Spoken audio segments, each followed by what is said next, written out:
yderligere af hans nummer 61 bil. Her foran Albert Vitus, som altså stille og roligt arbejder sig op på siden. Er stadigvæk en fordel her til Patrick. Og så er det Vitus i anden position, og så har Jakob for videre, altså svømmer sig i tredje position i øjeblikket.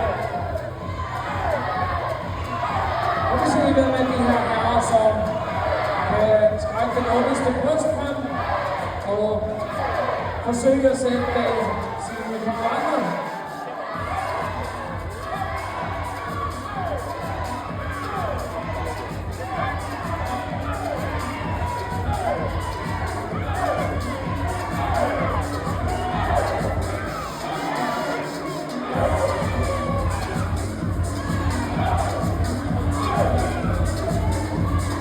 Ganske rigtig skilter ting og sager. Albert Tamasowska svømmer sig helt i front i en 46-32 forspring på 2,9 sekunder til Vitus og 3,1 til Jakob.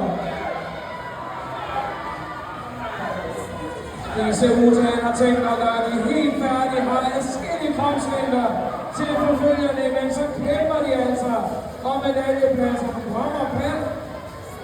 Jakob er altså helt op på siden af Vitus. Det bliver altså et sted, der kommer til at afgøre det her, men det bliver altså Jakob Lund Rasmussen fra Syd. Og Vitus spilles i bronze, og selvfølgelig Albert fra Gentofte. 2 af 83 guld.